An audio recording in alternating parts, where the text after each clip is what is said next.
I'm great. This is my third interview of the day, so I'm very excited that people are reaching out and wanting to hear more about the record, and I'm excited to sit and talk about it. So that's what I've been doing today.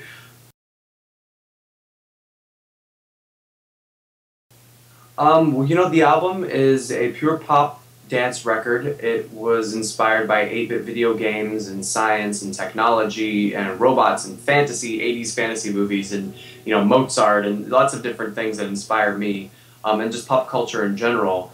It's a free download that I've made available on my website, which is simon-curtis.com, and it's just a very pure pop record, very much in the vein of like a Britney Spears or Justin Timberlake.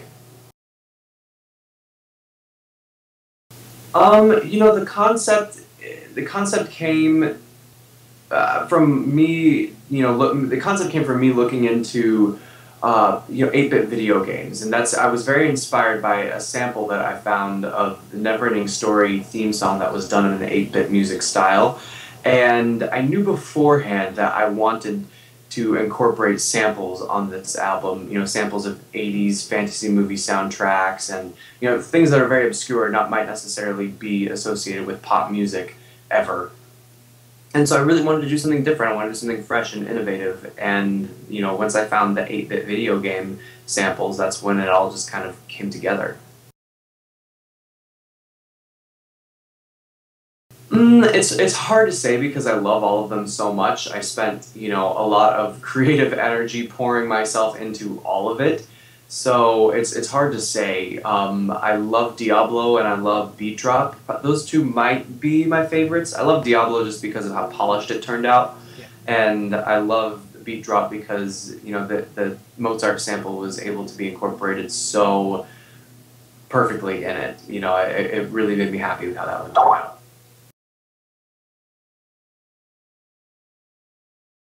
No, I don't. At this point, I've just been, getting my music out to as many people as possible, and I know her fans are aware of it, so that makes me very happy. But at this point, I haven't heard anything from Britney herself. No. Well, one of my best friends, Andrea Lewis, I did a movie musical with her for Nickelodeon, and she worked on a television show for many years with, the rapper who's now known as Drake, and he got his start by releasing free mixtapes on his blog. And by the time he released his third mixtape, he'd gotten such a big fan base, he was able to go on tour, and it just kind of catapulted him into this level of notoriety and that unsigned musicians just typically don't have. And so I kind of followed that mold, even though I'm outside of the hip hop community. Doing that in pop music, I thought might be something very interesting and something that could, generate a lot of buzz. And so far it has. I've been very, very pleased with how it's turned out. So that's the kind of mold I wanted to follow, and that's why I wanted to give it away for free. Oh yeah, I'm doing everything myself. I don't even have a manager at this point, so I'm operating completely solo.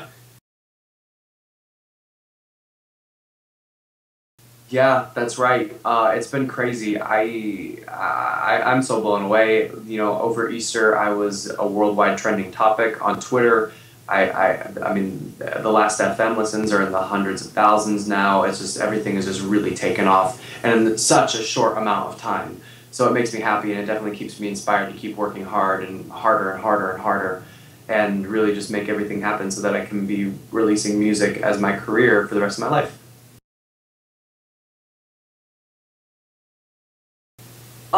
No, at this point, I definitely want to work with a major label simply because the scope of the pop music that I want to do is so big, it would be near impossible to operate independently. I want to do the big videos, I want to do the big tours and performances, and I can't do that on my own. I need a machine behind me to help operate it.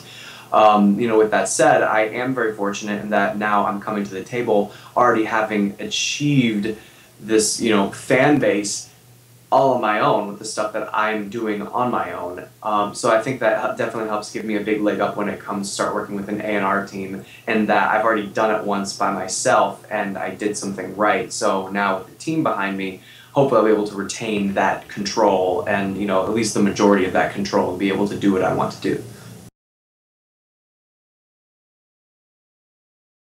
Well, thank you very much. I really appreciate that. I have a very strong vision for what I want to do, and fortunately, I've been surrounded by a few people who've helped me execute that vision. Like I said, I don't have a team together right now, but there are a few people who have really, really helped me. My musical producer, my graphic designer, who's a friend of mine, and the photographer that I worked with for all of the materials. I mean, these are three people that have so much respect for creatively, who really have come to bat for me, helping me with this and kind of expounding on my vision and giving them the creative freedom to kind of elevate the work to a little higher because of what they do. I'm very grateful for those people, and that they were able to help me execute this vision so well. Yes, I was asked last week to open for AJ from the Backstreet Boys at the Roxy in Los Angeles on May 6th. So I'm hard at work putting a show together right now. We're finishing up the show mixes today, and pardon me, and I start rehearsals at the end of next week, it looks like. So it's working time.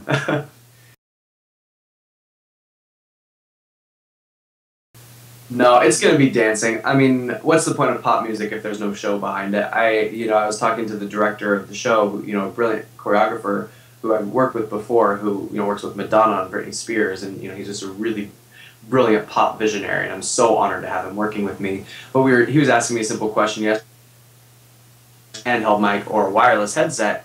And my response was that only real pop stars use headsets. Like, real pop stars have to use a headset.